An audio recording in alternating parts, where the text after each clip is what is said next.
All right, on this video, I'm going to review the fourth studio album by Korn called Issues. Issues, which was released around November 16th of 1999. I was still in high school. I still remember buying that album, going to Best Buy and buying that album. And when I bought the Issues album, I bought the fourth, before the album even dropped. They held a contest with MTV for the Korn fans to design a cover for this Issues album, and of course they received thousands of they received thousands of shit. What's the word I'm looking for?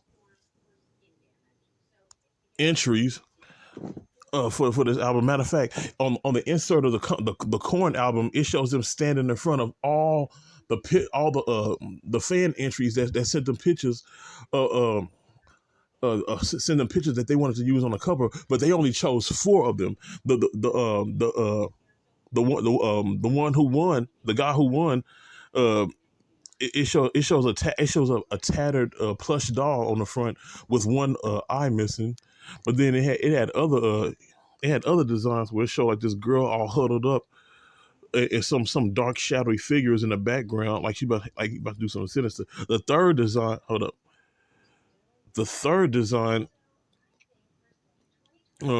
shows them looking like rag dolls, wrapped up in straight jackets in yellow bright bulb eyes. And then the fourth design shows like these childlike stick figures drawn on the sidewalk, and it's like somebody it's and it was like a picture and some candles in memory of them as if somebody died. I got the one. I got the one where they was looking like a stitched up stitched up figures and straight jackets. That was my favorite album cover. That's the one I bought. Well, anyways, this album, I hold this near and dear to my heart as well. Like I said, the first five Korn albums touched my heart. I mean, it kept me from doing something I will regret for the rest of my life. Especially with I remember this album dropped. This album dropped a few months after I started my senior year in high school, and I completely absorbed this album as well. Even up to like the point of like 3 years later, after this release, I was still jamming this album.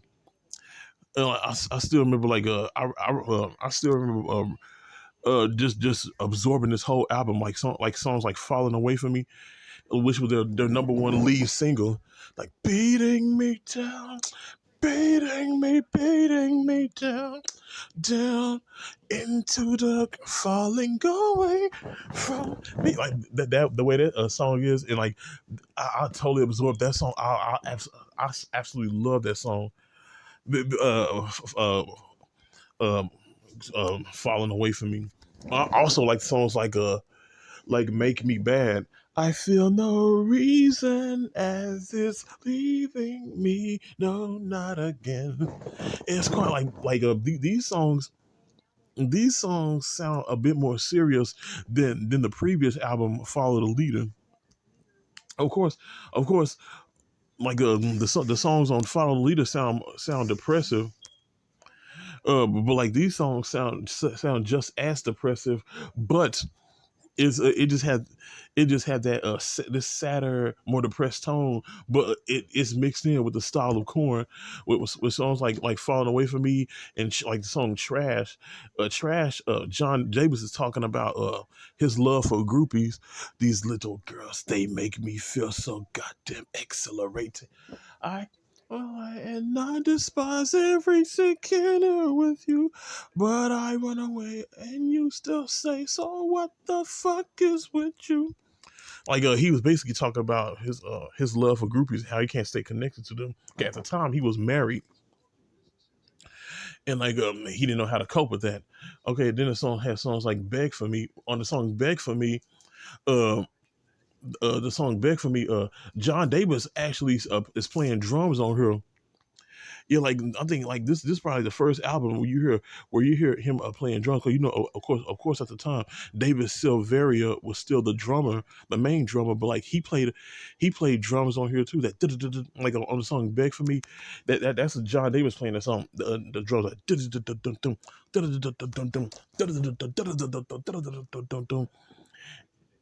and then also in songs in a song like "Am I Going Crazy?" in songs like Wake up to wake the fuck up, wake the fuck up, and that's on "Wake Up." He's singing about he's singing about the turmoil, the inner turmoil that was going on at the time. With his band, he said, "I can't take this no more. What are we fighting for? You are my brothers. Each one I would die for." That's what he was singing about, and like the arguments that they have, because like with this album, like the producer of this album, he made sure like that they strictly stay to recording this album so they can get it done, because like of course the previous albums they recorded some, party some, and drank some. Like according to John Davis, they drunk a whole lot less with the recording of Issues, with songs like that, like "Am I Going Crazy?" "Wake Up," um and songs like "Hey Daddy," "Hey Daddy."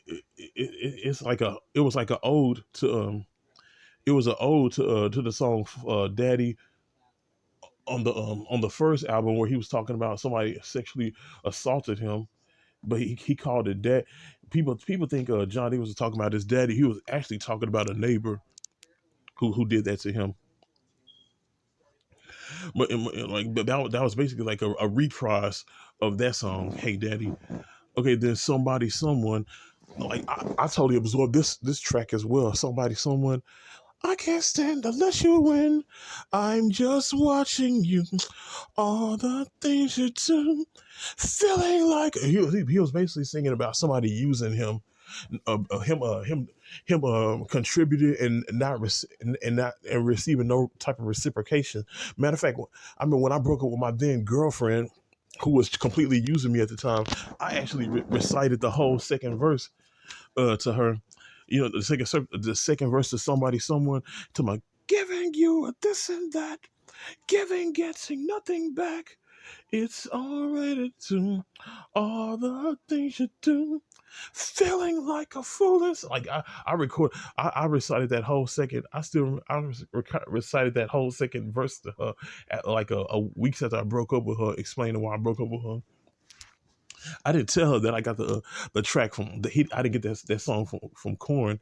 I just recited it. I, I play that I played that song to death as well, along with "Make Me Bad" and "Falling Away from Me." But it sounds like "Let's Get This Party." I wasn't really feeling "Let's Get This Party Started" in no way. But then like songs like "Wish You Could Be Me," which was kind of it was kind of like a brief interlude in between the last two tracks, "Counting" and "Dirty." But like this song, like it had more of a sadder tone to it.